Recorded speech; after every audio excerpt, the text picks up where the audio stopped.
India ఎత్తుగళ్లు వేస్తూ ఉండడంతో అత్యంత అప్రమత్తంగా వ్యవహరిస్తోంది బీజేపీ. ఎందుకైనా మంచిదని వైసీపీ వంటి తటస్థ పార్టీలను మద్దతడుగుతోంది. స్పీకర్ ఎన్నిక ఏకగ్రీవం చేయాలన్న సాంప్రదాయంలో భాగంగా అన్ని పార్టీల మద్దతు కోరడం ఆనవాయితీ. ఇందులో భాగంగానే వైసీపీని కూడా సపోర్ట్ అడిగింది బీజేపీ. అందుకు సరైనది వైసీపీ. తన ప్రత్యర్థి అయిన టీడీపీ ఎన్డీఏలో ఉండడంతో వైసీపీ మద్దతు ఎవరికి ఉంటుందన్న సస్పెన్స్ కొనసాగింది.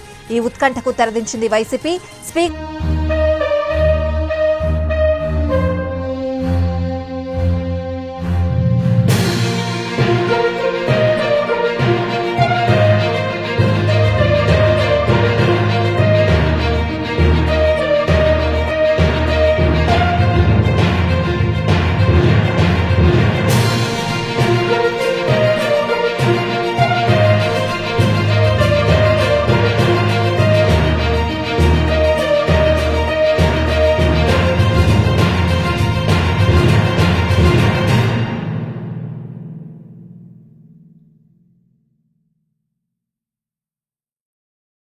ఇప్పటికే ఎన్డీఏ కావచ్చు, ఇండియా కూటమి వేరువేరుగా తమ వ్యూహాలకు పదును పెడుతున్నటువంటి పరిస్థితి కనిపిస్తుంది. ఎందుకంటే ఎన్డీఏ కూటమిలో బీజేపీ కాకుండా మొత్తం అన్ని కలిపి కూటమి నేతలతో కూటమిలో ఉన్నటువంటి పార్టీలతో కలిపితే 293 సీట్లు అవుతున్నాయి. దాంతో పాటు ఇండియా కూటమి విషయానికి వస్తే 234 సీట్లు వాళ్ళకు అవుతున్నాయి. సో మిగిలిన ఎవరైతే లోక్సభలో ఉన్నటువంటి ఎవరైతే ఇప్పటి వరకు ఇతర పార్టీల కంటే ఇండియా కూటమిలో లేకుండా ఇండియా కూటమిలో తో పాటు అటు ఎన్డీఏ కూటమిలో కూడా లేనటువంటి వాళ్ళు వైసీపీ, దాంతో పాటు ఎంఐఎం, మరికొంతమంది ఇతరులు కూడా ఉన్నారు. సో అందులో తమతో కలిసి వచ్చే పార్టీలతో ప్రత్యేకంగా సంప్రదింపులు జరుపుతున్నటువంటి పరిస్థితి ఉంది. అందులో భాగంగానే వైసీపీకి ప్రస్తుతం ఆంధ్రప్రదేశ్ నుంచి 4 లోక్సభ స్థానాలు ఉన్నాయి. ఆ 4 లోక్సభ స్థానాల మద్దతు తమకే ఇవ్వాలని చెప్పి ఎన్డీఏ కూటమి సంప్రదింపులు కూడా జరుపుతుంది. దానికి సానుకూలంగా వైసీపీ అధినేత జగన్మోహన్ రెడ్డి స్పందించినట్టుగా తెలుస్తుంది. ముఖ్యంగా చెప్పాలంటే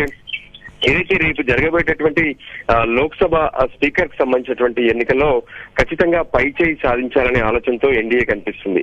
అందులో భాగంగానే ఎవరైతే ఇండియా కూటమికి దూరంగా ఉన్నటువంటి వాళ్ళు ఉన్నారో వాళ్ళతో సంప్రదింపులు జరుపుతున్నారు. మరికొంతమంది ఇండిపెండెంట్లు కూడా ఉన్నారు, కొంతమంది చిన్న చిన్న పార్టీల వాళ్ళు కూడా ఉన్నారు. వాళ్ళతో కూడా ప్రత్యేకంగా సంప్రదింపులు జరుపుతున్నారు. రేపు జరగబోయేటటువంటి ఈ లోక్సభ స్పీకర్ ఎన్నికకు సంబంధించి ఖచ్చితంగా ఎన్డీఏతో పాటు ఎవరైతే ఇతరులు ఉన్నారో 16 నుంచి 17 మంది ఇతర ఏదైతే ఎంపీలుగా ఉన్నారో అందులో వైసీపీ, ఎంఐఎం తో పాటు మరికొన్ని పార్టీలు కూడా ఉన్నాయి. సో వాళ్ళందరినీ కలుపుకొని ఏ విధంగానైతే తమ పార్టీ ఎన్డీఏకి సంబంధించినటువంటి స్పీకర్ ను గెలిపించుకోవడంతో పాటు ఇండియా కూటమికి ఏమాత్రం అవకాశం లేకుండా చేయాలనేదే ఎన్డీఏ కూటమి లక్ష్యంగా కనిపిస్తుంది. సో ఓవరాల్ గా కూడా ఇప్పుడున్నటువంటి పరిస్థితుల్లో ఇండియా కూటమికి అంటే తమకు ఎక్కువ సీట్లు ఉన్నాయనే ఆలోచనతోనే ఈ లోక్సభ స్పీకర్ అంశాన్ని తెరపైకి తీసుకొచ్చినట్టుగా తెలిసింది. వాస్తవానికి ఆనవాయితీ ప్రకారం తమకు డిప్యూటీ స్పీకర్ ఇస్తే లోక్సభ స్పీకర్ కు పూర్తి స్థాయిలో మద్దతు ఇస్తామని చెప్పారు. కానీ డిప్యూటీ స్పీకర్ ఇచ్చేందుకు ఎన్డీఏ సిద్ధంగా లేదు. అందులో భాగంగానే లోక్సభ స్పీకర్ ను ఓం బిర్లాను ఎన్డీఏ నుంచి అనౌన్స్ చేశారు. దాంతో ఇండియా కూటమి సైతం కె సురేష్ ను తమ అభ్యర్థిగా అనౌన్స్ చేసింది, నామినేషన్ కూడా వేశారు.